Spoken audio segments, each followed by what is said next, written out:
Hello दोस्तों, नमस्कार। एक बार फिर से आपका स्वागत है नेक्स्ट जेन डिजिटल क्लासरूम के अंदर। आज अपन बात कर रहे थे टेक्निकल डिपार्टमेंट की रेफ्रिजरेशन एंड एयर कंडीशनिंग से रिलेटेड चैप्टर के बारे में। तो अपन ने नॉर्मली वीसी साइकिल पिछले चैप्टर के अंदर पढ़ लिया था। कुछ वीसी साइकिल के जो मेन पार्ट्स थे उनके बारे में अपन ने स्टडी की थी पिछले चैप्टर में। इसके अलावा अपन ने उनका क्या प्रोसेस होता है, क्या काम होता है, ये देख लिया था। उसके अलावा अपन ने लो साइड और हाई साइड के बारे में जानकारी प्राप्त कर ली थी। उनको लिक्विड कहाँ रहता है, वेपर कौन सी जगह रहता है, कौन सा भाग लिक्विड भाग कहलाता है, कौन सा वेपर भाग कहलाता है, इसके बारे में भी अपन ने जानकारी प्राप्त कर ली थी।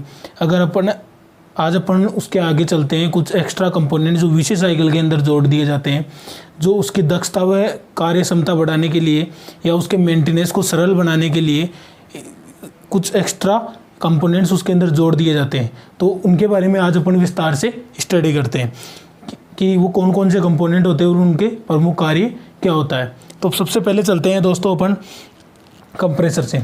कंप्रेसर क्या होता है? रेफ्रिजरेशन सिस्टम का दिल कहलाता है। जैसे मानव का दिल होता है, हार्ट, वो क्या करता है, अपने ब्लड होता है, खून होता है, रक्त होता है, उसको क्या करता है, पंप करता है और पूरे शरीर के अंदर उसका संचरण करता है।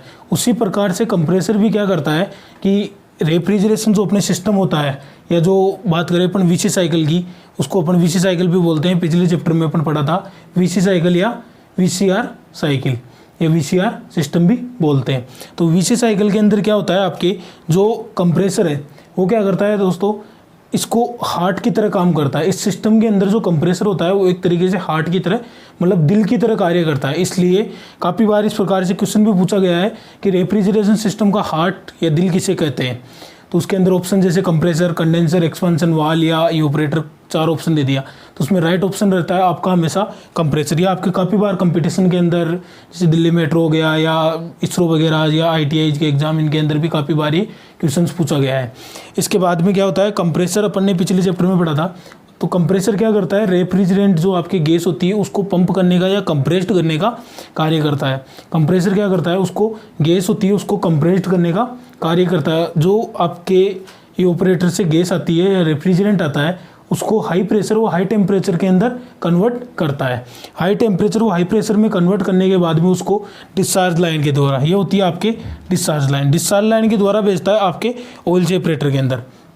सबसे पहले पार्ट आता है आपका कंप्रेसर के बाद में ऑयल सेपरेटर। ऑयल सेपरेटर क्यों लगाया जाता है दोस्तों? अपन बात करें, ऑयल सेपरेटर का प्रयोग इसलिए किया जाता है कि कंप्रेसर के अंदर क्या होता है, मूविंग पार्ट्स होते हैं, वाइंडिंग होती है, जो चलने के कारण क्या होती है, हीटअप होती है। वाइंडिंग क्या होती है, हीटअप होती है। और जो मूविंग पार्ट्स होता है, जैसे आपकी गाड़ी का इंजन होता है, उसको आप लुब्रिकेंट करते हो। उसी प्रकार से कंप्रेसर को भी लुब्रिकेंट करने की आवश्यकता होती है। तो आप जानते हो कि जो आपके कंप्रेसर आता है वो हर्मेटिक चिल्ड टाइप आता है या ओपन टाइप आते हैं, सेमी हर्मेटिक टाइप कंप्रेसर्स आते हैं। तो इनके अंदर, सबके अंदर क्या होता है, लुब्रिकेंट करने की रिक्वायरमेंट रहती है, अपने को आवश्यकता रहती है। तो उस ऑयल को ठंडा करने के लिए क्या करते हैं अपन, या उसको अंदर प्रॉपर उसकी बनाए रखने के लिए, या प्रॉपर उसका ऑयल बनाए रखने के लिए क्या करते हैं अपन, एक्यूमुलेटर का प्रयोग करते हैं। काफ़ी बार क्या होता है कि बड़े सिस्टमों के अंदर सिस्टम बहुत बड़ा हो जाता है, पाइपिंग 150 फीट या 200 मीटर के लगभग भी हो जाती है और बहुत बड़ी बड़ी पाइपिंग हो जाती है। वहाँ पे क्या होता है कि ऑयल एक बार कंप्रेसर में निकलने के बाद वापस घूम के नहीं आ पाता। जैसे बीच के अंदर ही काफ़ी पार्ट्स के अंदर जाके धीरे धीरे एक्टिव होता रहता है और कंप्रेसर के अंदर लुब्रिकेशन की कमी हो जाती है। इस कारण कंप्रेसर का टेम्परेचर बढ़ जाता है और हाई टेम्परेचर के कारण उसके काफ़ी पार्ट क्या होते हैं, डैमेज होने के खतरा रहता है। उसी के कारण क्या करते हैं अपन, सबसे पहले लगाते हैं ऑयल सेपरेटर। तो आप देख सकते हो, जैसे ऑयल सेपरेटर से लिक्विड जो गैस आएगी वो आके आपके इसके चेम्बर के अंदर छूटती है। तो वो गैस क्या होती है, चेम्बर के अंदर फैलेगी और जो भी आपके लुब्रिकेंट या ऑयल रहता है वो क्या करेगा, इसके अंदर नीचे की तरफ बैठ जाता है। जैसे यहाँ पे आपका लुब्रिकेंट नीचे की तरफ बैठ जाएगा। जो वेपर रहता है, जो रेफ्रिजरेंट, प्योरली रेफ्रिजरेंट होगा, वही क्या रहेगा, आपके वापस आगे की तरफ निकलता है। जो बाकी का ऑयल बचता है, जो नीचे ऑयल आया, जो ऑयल सेपरेटर के अंदर आया, उसको क्या करते हैं अपन, वापस कंप्रेसर के अंदर डाल देते हैं।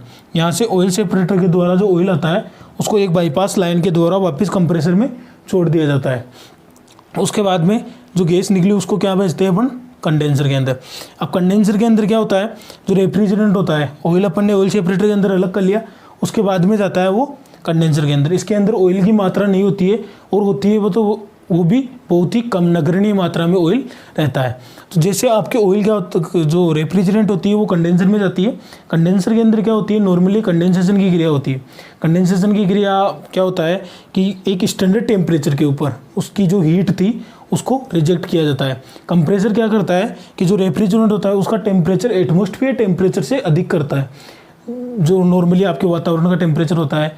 आप देखते हो कंडेंसर होता है जो बाहर आपके आउटडोर या ऑडियो यूनिट के अंदर हमेशा इंस्टॉल किया हुआ होता है, तो वहाँ पे क्या करता है कि जो वातावरण के अंदर रखा हुआ रहता है, तो जो रेफ्रिजरेंट होती है उसका टेम्परेचर वातावरण से अधिक होता है। तो वातावरण से टेम्परेचर अधिक होने के कारण जो गैस है वो आपकी हीट वातावरण के अंदर रिजेक्ट करती है। जैसे ही हीट रिजेक्ट करती है तो रेफ्रिजरेंट की नेचुरल प्रॉपर्टी होती है लिक्विड, तो वो नेचुरल प्रॉपर्टी लिक्विड के अंदर आ जाती है। उसके बाद में इसके अंदर कंडेंसेशन की क्रिया होती है और अपनी गैस होती है वो अवस्था परिवर्तित करती है, किसके अंदर आती है, वेपर से लिक्विड के अंदर परिवर्तित हो जाती है। उसके बाद में लिक्विड गैस क्या करती है, आपकी आगे की तरफ जाती है और उसके बाद में आता है आपका लिक्विड रिसीवर। दोस्तों लिक्विड रिसीवर का क्या काम होते हैं, लिक्विड रिसीवर रेफ्रिजरेशन सिस्टम में कंडेंसर के बाद में हमेशा इंस्टॉल किया जाता है या कंडेंसर के बाद में लगाए जाते हैं। ये क्या करते हैं, आपके हॉरिजॉन्टल या वर्टिकल अवस्था के अंदर एक सिलेंड्रिकल सेल होता है, इसके अंदर कोई भी मैकेनिज्म पार्ट्स नहीं होता, ये एक सिलेंड्रिकल सेल होता है, मतलब एक सिलेंडर होता है, उसी प्रकार से होता है। उसमें दो पाइप जुड़ा हुआ रहता है, एक इनलेट रहता है और एक आउटलेट पाइप रहते हैं। इनलेट पाइप से क्या देखते हो, जैसे आप देख रहे हैं इनलेट पाइप से आपकी गैस आई और यहाँ पे आके गैस क्या हो गई, स्पेस में छूट गई। अब ये क्या थी, गैस लिक्विड अवस्था में थी, तो जो लिक्विड गैस थी वो क्या करेगी, आपके नीचे की तरफ स्टोर हो जाती है, और वेपर अगर रेफ्रिजरेंट का है तो वो क्या करेगा, आपके ऊपर की तरफ स्टोर होता रहता है, ऊपर की तरफ वेपर रहती है। जो ऑयल सेपरेटर से लाइन निकलती है या ऑयल सेपरेटर जो आउटलाइन होती है वो हमेशा क्या होती है, ऑयल सेपरेटर के नीचे से बॉटम की तरफ से उठती है, वो कहाँ से उठती है, आपके बॉटम से। तो हमेशा श्योर है कि लिक्विड रहता है वो हमेशा नीचे बैठता है और वेपर हमेशा ऊपर उठती है। तो उसी कारण क्या होता है कि केवल आगे सिस्टम को क्या मिलेगा, केवल प्योरली लिक्विड ही सिस्टम को आगे मिलता है।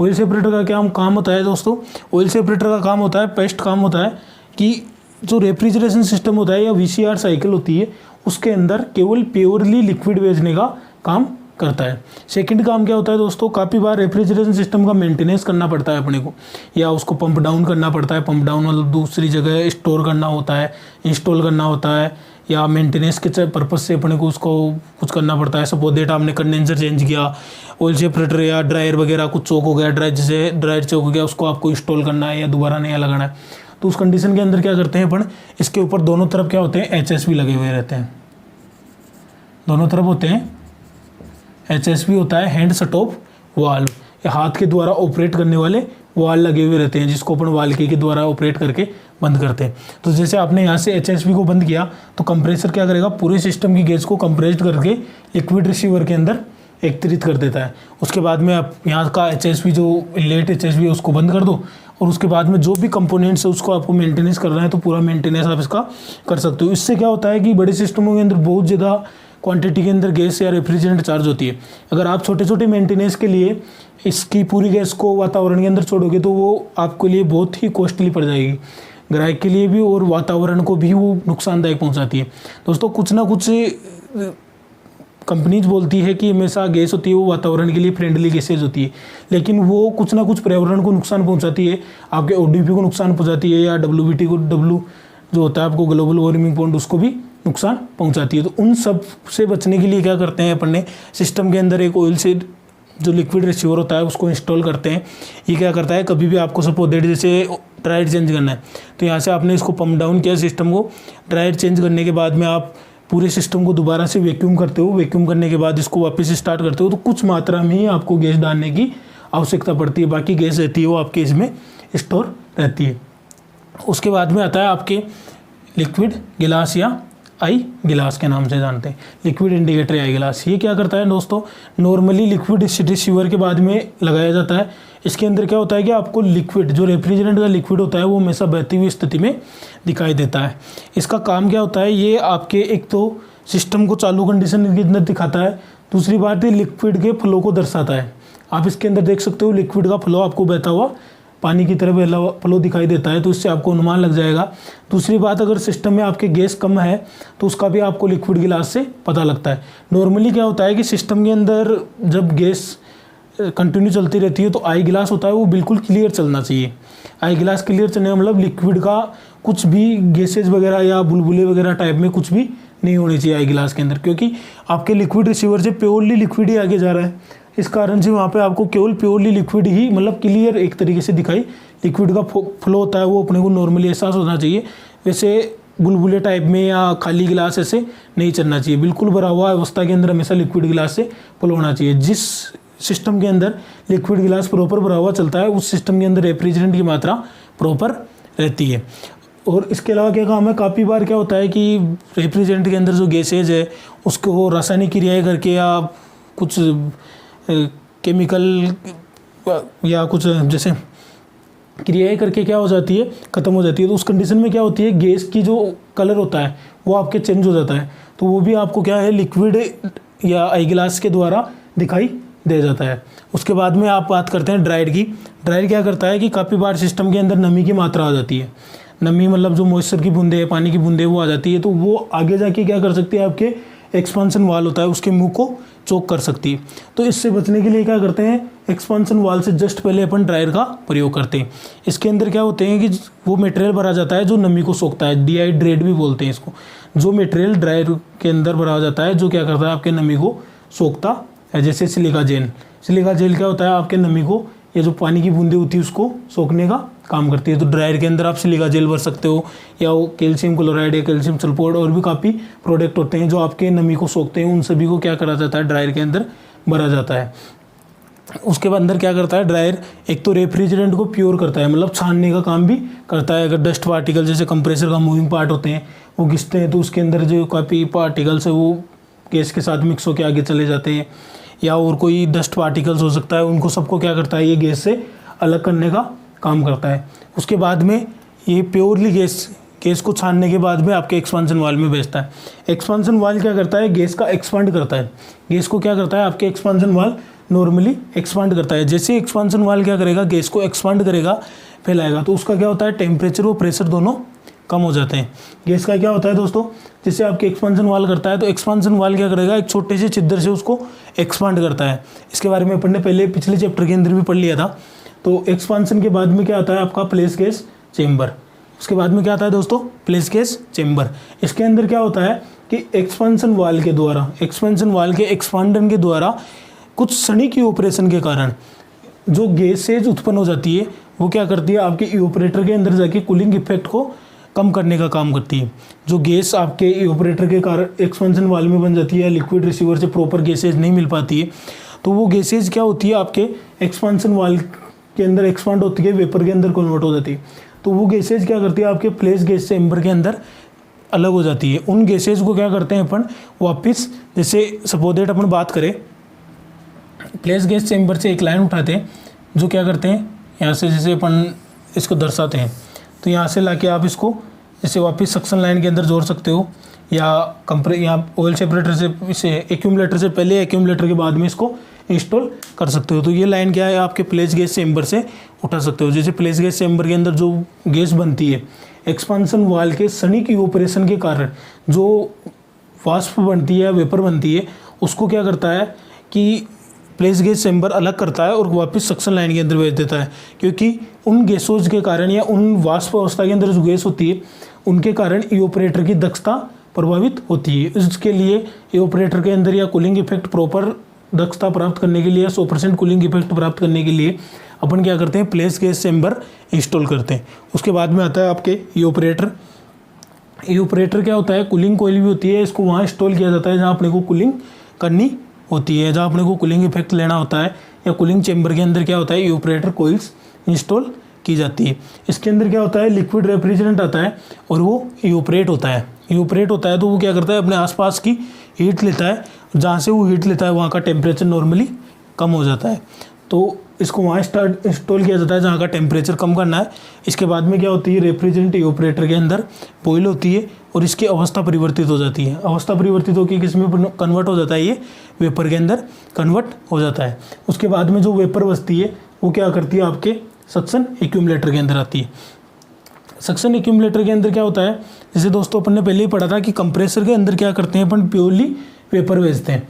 तो काफ़ी बार कंडीशंस क्या होती है कि ऑपरेटर के पास लोड नहीं होता है, या प्रॉपर सिस्टम काम नहीं कर रहा होता है, या बहुत सी कंडीशंस होती है कि प्रॉपर इवेपोरेशन नहीं हो पाता है। रेफ्रिजरेंट का क्या होता है, प्रॉपर इवेपोरेशन नहीं हो पाता है। तो उस कंडीशन के अंदर क्या करता है कि अगर लिक्विड आ गया तो वो क्या करेगा, लिक्विड आके आपके कंप्रेसर को डैमेज कर सकता है या कंप्रेसर के पार्ट्स को हानि पहुंचा सकता है। इसके अंदर क्या होती है, कंप्रेसर में वाइंडिंग्स होती है, तो वाइंडिंग को भी डैमेज कर सकता है या कंप्रेसर के पिस्टन्स वगैरह इनको डैमेज कर सकता है। तो उनसे बचने के लिए क्या करते हैं अपन, हमेशा सक्शन एक्यूमुलेटर इंस्टॉल करते हैं। ये क्या करता है, हमेशा जैसे आपके ऑपरेटर से जो गैस आ रही है उनको क्या करता है, यहाँ पे रोकता है और केवल प्योरली वेपर, जैसे ऊपर की तरफ से यहाँ से क्या होता है, वेपर लिक्विड रहता है वो नीचे की तरफ बैठ जाता है और केवल वेपर की जो कंडीशंस होती है या वेपर गैस होती है वो क्या करती है, आपके उठ के वापस कंप्रेसर को चली जाती है।